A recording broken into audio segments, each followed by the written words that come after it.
Esther.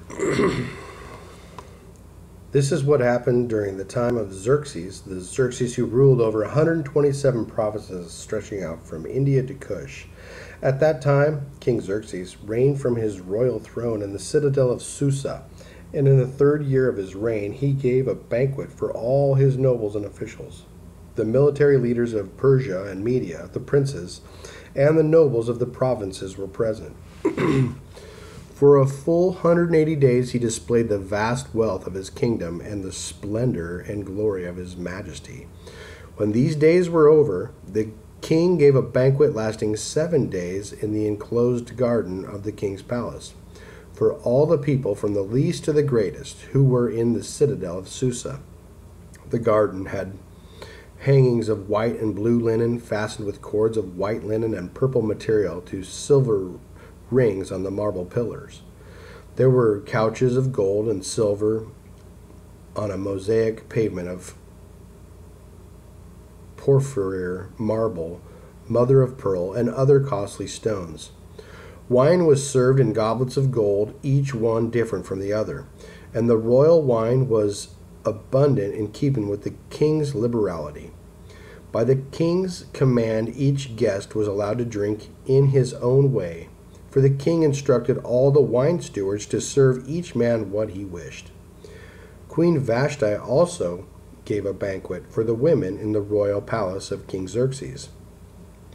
On the 7th day, when King Xerxes was high in spirits from wine, he commanded that the 7 eunuchs who served him, Mehuman, Biztha, Harbona, Bigtha, Abigatha, Zethar, and Carcass, to bring before him Queen Vashti, wearing her royal crown, in order to display her beauty to the people and nobles, for she was lovely to look at. But when the attendants delivered the king's command, Queen Vashti refused to come. Then the king became furious and burned with anger. Since it was customary for the king to consult experts in the matter of law and justice, he spoke with the wise men who understood the times and were closest to the king. Karshena, Shethar, Admatha, Tarshish, Mirias, Marcina, and Memucan, the 7 nobles of Persia and Media, who had special access to the king and were highest in the kingdom. According to the law, what must be done to Queen Vashti? He asked. She has not obeyed the command of King Xerxes that the eunuchs have taken to her. Then Memucan replied to the presence of the king and the nobles. Then Memucan replied in the presence of the king and the nobles, Queen Vashti has done wrong, not only against the king, but also against all the nobles and the peoples of the provinces of King Xerxes. For the queen's conduct will become known to all the women, and so they will despise their husbands and say, King Xerxes commanded Queen Vashti to be brought before him, but she would not come. This very day, the Persians and Median women of the nobility who have heard about the queen's conduct will respond to all the king's nobles in the same way. There will be no end of disrespect and discord. Therefore, if it pleases the king, let him issue a royal decree, and let it be written in the laws of Persia and Media, which cannot be repealed, that Vashti is never again to enter the presence of King Xerxes. Also let the king give her royal position to someone else who is better than she. Then when the king's edict is proclaimed throughout all this vast realm, all the women will respect their husbands from the least to the greatest. The king and his nobles were pleased with this advice, so the king did as Memucan proposed. He sent dispatches to all parts of the kingdom, to each province in its own script, and to each people in its own language, proclaiming in each people's tongue that every man should be ruler over his own household. Later, when the anger of King Xerxes had subsided, he remembered Vashti and what she had done, and what he had decreed about her. Then the king's personal attendants proposed, Let a search be made for beautiful young virgins for the king. Let the king appoint commissioners in every province of his realm to bring all these beautiful girls into the harem of the citadel of Susa. Let them be placed under the care of Hegai, the king's eunuch, who is in charge of the women, and let beauty treatments be given to them. Then let the girl who pleases the king be queen instead of Vashti." This advice appealed to the king, and he followed it. Now there was in the citadel of Susa a Jew of the tribe of Benjamin, named Mordecai, son of Jair, the son of Shimei, the son of Kish, who had been carried into exile from Jerusalem by Nebuchadnezzar, king of Babylon. Among those taken captive with Jehoiakim, king of Judah, Mordecai had a cousin named Hadassah, whom he had brought up because she had neither father nor mother. The girl, who was also known as Esther, was lovely in form and feature, and Mordecai had taken her as his own daughter when her father and mother died. When the king's order and edict had been proclaimed, many girls were brought to the citadel of Susa and put under the care of Hegai. Esther also was taken to the king's palace and entrusted to Hegai, who had charge of the harem. The girl pleased him and won his favor. Immediately he provided her with her beauty treatments and the special food. He assigned to her 7 maids selected from the king's palace and moved her and her maids into the best place in the harem. Esther had not revealed her nationality and family background because Mordecai had forbidden her to do so. Every day he walked back and forth near the courtyard of the harem to find out how Esther was and what was happening to her. Before a girl's turn came to go into the king Xerxes, she had to complete 12 months of beauty treatments prescribed for the women, 6 months with oil of myrrh and 6 months with perfumes, cosmetics, and this is how she would go to the king. Anything she wanted was given her to take with her from the harem to the king's palace. In the evening she would go there, and in the morning return to another part of the harem of the care of Shashgaz, the king's eunuch, who was in charge of the concubines. She could not return to the king unless he was pleased with her and summoned her by name. When the turn came for Esther, the girl Mordecai had adopted, the daughter of his uncle Abihail, to go to the king, she asked for nothing other than what Hegai, the king's eunuch, was in charge of the harem, suggested. And Esther won the favor of everyone who saw her. She was taken to King Xerxes in the royal residence in the 10th month of Tebeth, in the 7th year of his reign. Now the king was attracted to Esther more than to any of the other women, and she won his favor and approval more than any of the other virgins. So he set a royal crown on her head and made her queen instead of Vashti. And the king gave a great banquet, Esther's banquet, for all his nobles and officials. He proclaimed a holiday throughout the provinces and distributed gifts with royal liberality. When the virgins were assembled a second time, Mordecai was sitting at the king's gate. But Esther had kept secret her family background and nationality, just as Mordecai had told her to do. For she continued to follow Mordecai's instructions as she had done when he was bringing her up. During the time Mordecai was sitting at the king's gate, Bigthana and Teresh, 2 of the king's officers who guarded the doorway, became angry and conspired to assassinate King Xerxes. But Mordecai found out about the plot and told Queen Esther, who in turn reported it to the king, giving credit to Mordecai. And when the report was investigated and found to be true, the 2 officials were hanged on a gallows. All this was recorded in the book of the annals in the presence of the king. After these events, King Xerxes honored Haman, son of Hammedatha the Agagite, elevating him and giving him a seat of honor, higher than that of all the other nobles. All the royal officials at the king's gate knelt down and paid honor to Haman, for the king had commanded this concerning him. But Mordecai would not kneel down or pay him honor. Then the royal officials at the king's gate asked Mordecai, Why do you disobey the king's command?" Day after day they spoke to him but he refused to comply. Therefore they told Haman about it to see whether Mordecai's behavior would be tolerated, for he had told them he was a Jew. When Haman saw that Mordecai would not kneel down or pay him honor, he was enraged.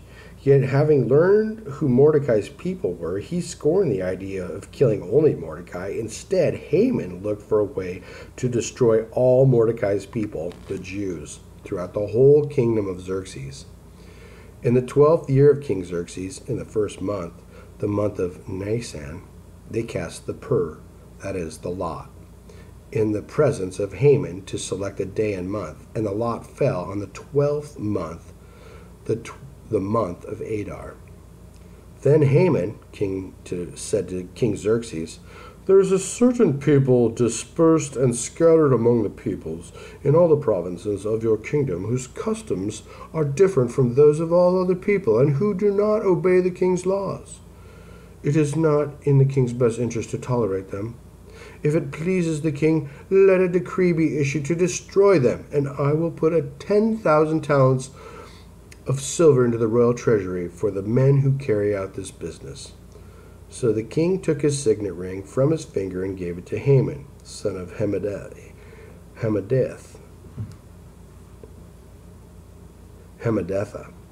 the Agagite, the enemy of the Jews. "Keep the money," the king said to Haman, "and do with the people as you please."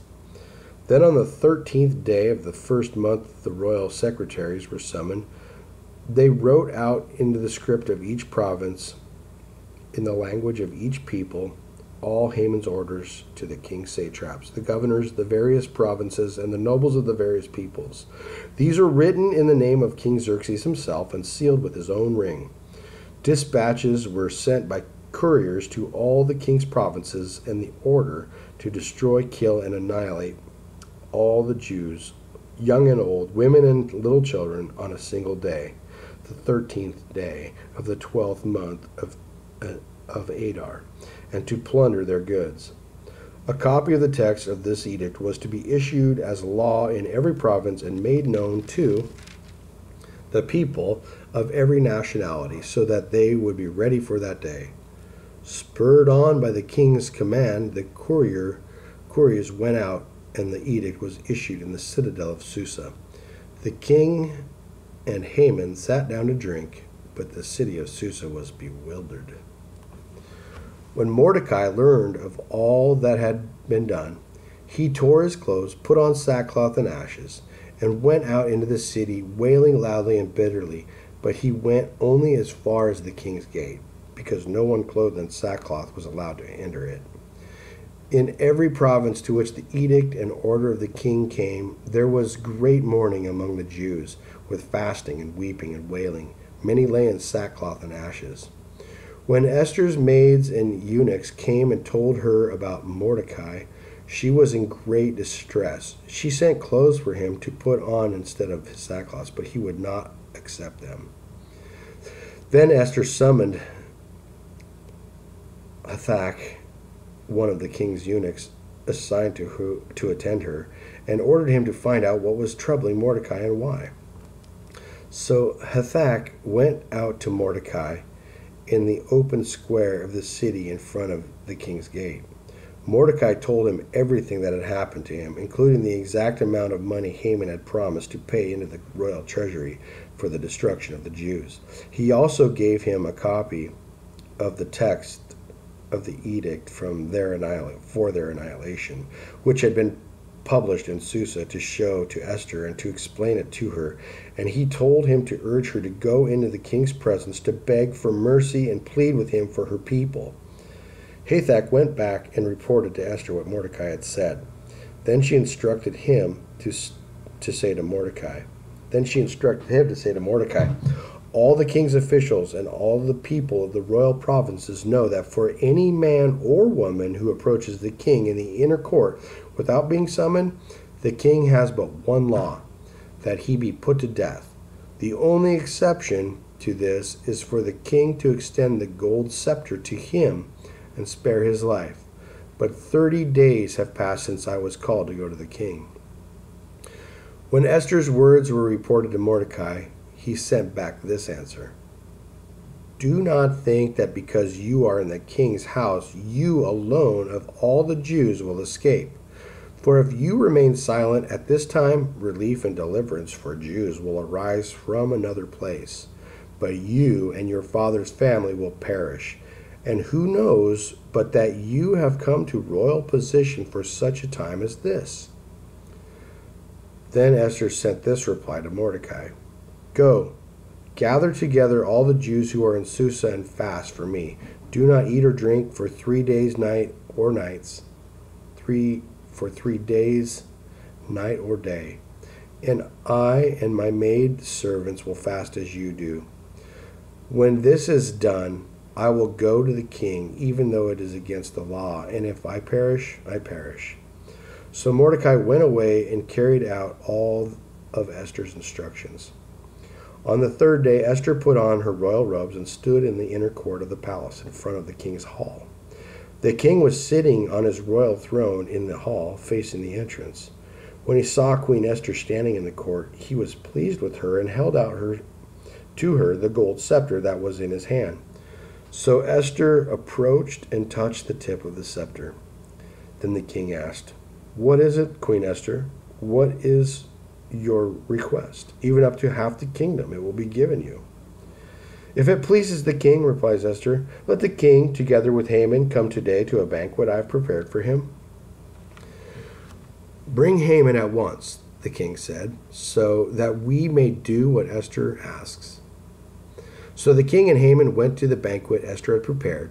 As they were drinking wine, the king again asked Esther, "Now what is your petition? It will be given you. And what is your request? Even up to half the kingdom it will be granted." Esther replied, "My petition and my request is this: if the king regards me with favor, and if it pleases the king to grant my petition and fulfill my request, let the king and Haman come tomorrow to the banquet I will prepare for them. Then I will answer the king's question." Haman went out that day, happy and in high spirits. But when he saw Mordecai at the king's gate and observed that he neither rose nor showed fear in his presence, he was filled with rage against Mordecai. Nevertheless, Haman restrained himself and went home. Calling together his friends and Zeresh his wife, Haman boasted to them about his vast wealth, his many sons, and all the ways the king had honored him, and how he had elevated him above the other nobles and officials. "And that's not all," Haman added. "I'm the only person Queen Esther invited to accompany the king to the banquet she gave, and she was invited me along with the king tomorrow.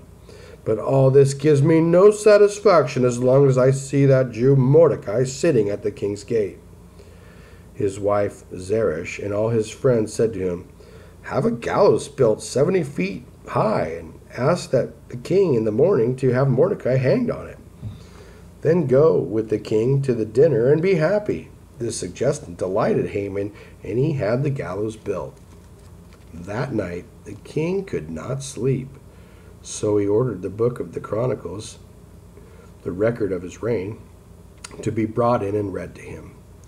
It was found recorded there that Mordecai had exposed Bigthana and Teresh, 2 of the king's officers who guarded the doorway, who had conspired to assassinate King Xerxes. "What honor and recognition has Mordecai received for this?" the king asked. "Nothing has been done for him," his attendants answered. The king said, "Who is in the court?" Now Haman had just entered the court of the palace to speak to the king about hanging Mordecai on the gallows he had erected for him. His attendants answered, "Haman is standing in the court. Bring him in," the king ordered. When Haman entered, the king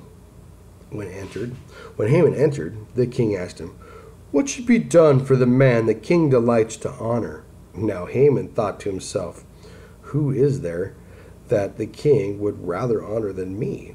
So he answered the king, "For the man the king delights to honor, have them bring a royal robe. the king has worn, and a horse the king has ridden, one with a royal crest placed on its head. Then let the robe and the horse be entrusted to one of the king's most noble princes. Let them robe the man the king delights to honor, and lead him on the horse throughout the city streets, proclaiming before him, 'This is what is done for the man the king delights to honor.'" "Go at once," the king commanded Haman. "Get the robe and the horse, and do just as you have suggested for Mordecai the Jew, who sits at the king's gate. Do not neglect anything you have recommended." So Haman got the robe and the horse. He robed Mordecai and led him on horseback through the city streets, proclaiming before him, "This is what is done for the man the king delights to honor." Afterward, Mordecai returned to the king's gate, but Haman rushed home with his head covered in grief and told Zeresh, his wife, and all his friends everything that had happened to him.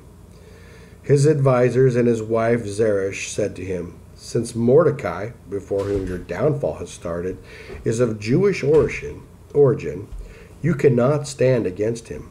You will surely come to ruin." While they were still talking with him, the king's eunuchs arrived and hurried Haman away to the banquet Esther had prepared.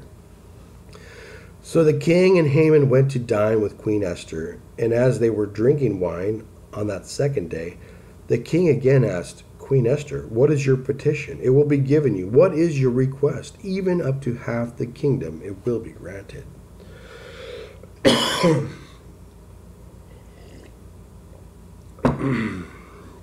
Then Queen Esther answered, "If I have found favor with you, O king, and if it pleases your majesty, grant me my life. This is my petition, and spare my people.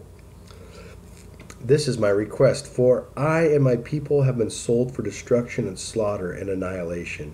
If we had merely been sold as male and female slaves, I would have kept silent, because no such distress would justify disturbing the king."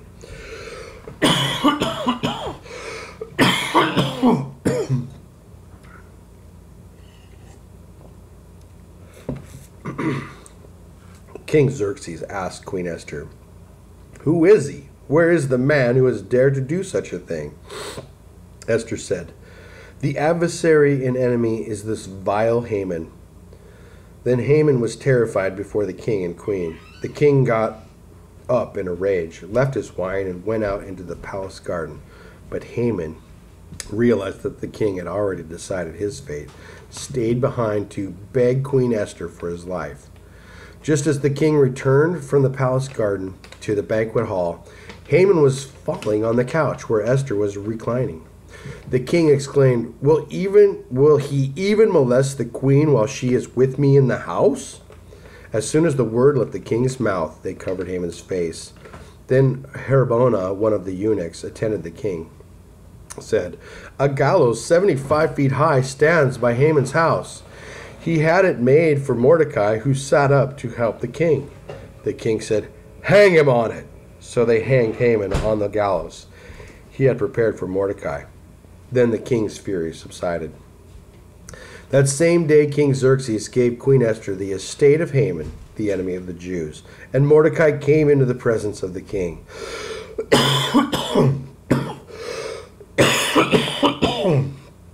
For Esther had told how he was related to her.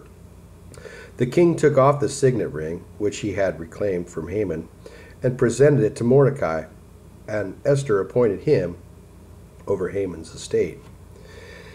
Esther again pleaded with the king. Falling at his feet and weeping, she begged him to put an end to the evil plan of Haman the Agagite, which he had devised against the Jews. Then the king extended the gold scepter to Esther, and she arose and stood before him. "If it pleases the king," she said, "and if he regards me with favor and thinks it is the right thing to do, and if he is pleased with me, let an order be written overruling the dispatches that Haman, son of Hammedatha, the Agagite, devised, and wrote to destroy the Jews and all the king's provinces. For how can I bear to see the disaster fall on my people? How can I bear to see the destruction of my family? King Xerxes replied to Queen Esther and to Mordecai the Jew, because Haman attacked the Jews, I have given his estate to Esther, and they have hanged him on the gallows. Now write another decree in the king's name in behalf of the Jews, as seems best to you, and seal it with the king's signet ring. For no document written in the king's name and sealed with his ring can be revoked. At once the royal secretaries were summoned on the 23rd day of the third month, the month of Sivan. They wrote out all Mordecai's orders to the Jews and to the satraps, governors, and nobles of the 127 provinces stretching out from India to Cush. These orders were written in the script of each province and the language of each people, and also to the Jews in their own script and language. Mordecai wrote in the name of King Xerxes, sealed the dispatches with the king's signet ring, and sent them by mounted couriers who rode fast horses, especially bred for the king. The king's edict granted the Jews in every city the right to assemble and protect themselves.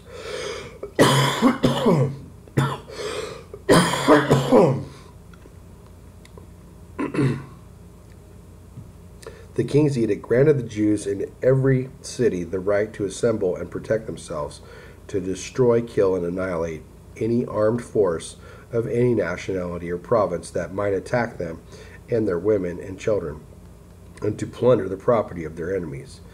The day appointed for the Jews to do this is in all the provinces of King Xerxes was the 13th day of the 12th month of Adar. A copy of the text of the edict was to be issued as law in every province and made known to the people of every nationality, so that the Jews would be ready on that day to avenge themselves on their enemies. The couriers riding the royal horses raced out, spurred on by the king's command, and the edict was also issued in the citadel of Susa. Mordecai left the king's presence wearing royal garments of blue and white and large crown of gold, and a purple robe of fine linen.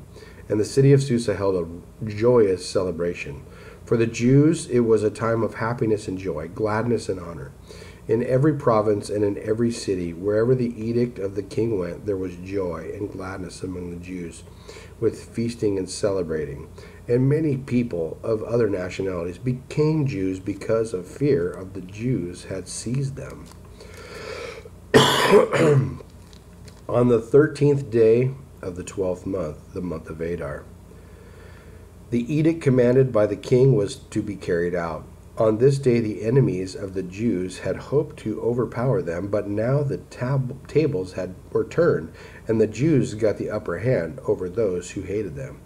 The Jews assembled in their cities in all the provinces of King Xerxes to attack those seeking their destruction. No one could stand against them, because the people of all of the other nationalities were afraid of them. And all the nobles of the provinces, the satraps, the governors, and the king's administrators helped the Jews, because fear of Mordecai had seized them. Mordecai was prominent in the palace. His reputation spread throughout the provinces, and he became more and more powerful. The Jews struck down all their enemies with the sword, killing and destroying them, and they did what they pleased to those who hated them. In the citadel of Susa, the Jews killed and destroyed 500 men. They also killed Parshandatha, Dalphon, Aspatha, Poratha, Adaliah, Eridatha, Parmashta, Erisai, Eridai, and Vazatha, the 10 sons of Haman, sons of Hammedatha, the enemy of the Jews. But they did not lay their hands on the plunder. The number of those slain in the citadel of Susa was reported to the king that same day. The king said to Queen Esther, "The Jews have killed and destroyed 500 men and the 10 sons of Haman in the citadel of Susa. What have they done in the rest of the king's provinces? Now what is your petition? It will be given you. What is your request? It will be granted." "If it pleases the king," Esther answered, "give the Jews in Susa permission to carry out this day's edict tomorrow also, and let Haman's 10 sons be hanged on gallows." The king commanded that this be done. An edict was issued in Susa, and they hanged the 10 sons of Haman. The Jews in Susa came together on the 14th day of the month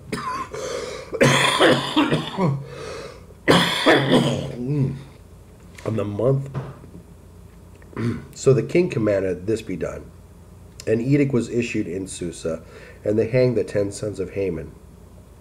The Jews in Susa came together on the 14th day of the month of Adar, and they put to death in Susa 300 men, but they did not lay their hands on the plunder. Meanwhile, the remainder of the Jews who were in the king's province also assembled to protect themselves and get relief from their enemies. They killed 75,000 of them, but did not lay their hands on the plunder. This happened on the 13th day of the month of Adar, and on the 14th they rested and made it a day of feasting and joy. The Jews in Susa, however, had assembled on the 13th and 14th, and then on the 15th they rested and made it a day of feasting and joy. That is why rural Jews, those living in villages, observe the 14th of the month of Adar as a day of joy and feasting, and a day for forgiving presents to each other.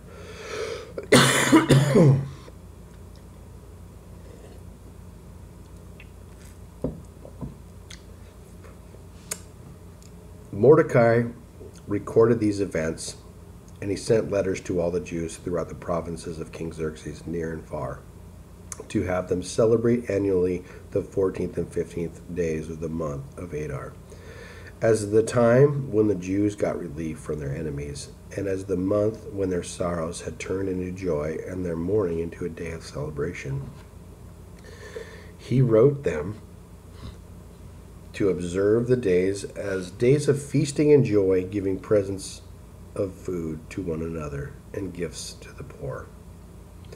So the Jews agreed to continue the celebration they had begun, doing what Mordecai had written to them. For Haman, son of Hammedatha the Agagite, the enemy of all the Jews, had plotted against the Jews to destroy them, and had cast the pur, that is the lot, for their ruin and destruction.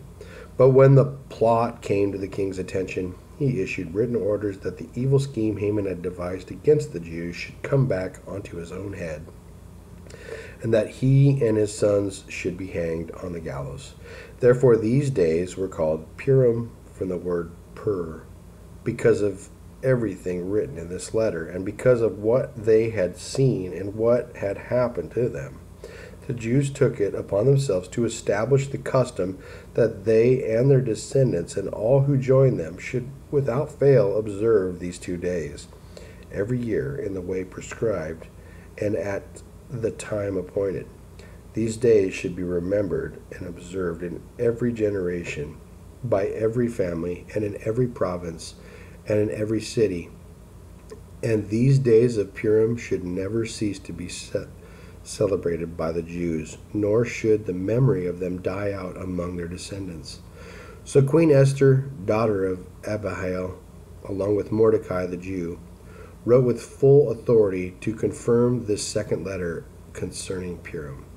And Mordecai sent letters to all the Jews in the 127 provinces of the kingdom of Xerxes, words of goodwill and assurance, to establish these days of Purim at their designated times, as Mordecai the Jew and Queen Esther had decreed for them, and as they had established for themselves and their descendants in regard to their times of fasting and lamentation. Esther's decrees confirmed these regulations about Purim, and it was written down in the records.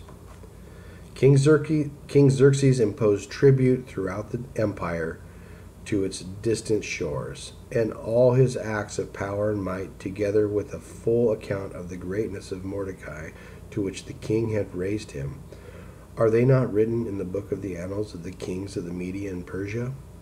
Mordecai the Jew was second in rank to King Xerxes, preeminent among the Jews and held in high esteem by his many fellow Jews, because he worked for the good of his people and spoke up for the welfare of all the Jews.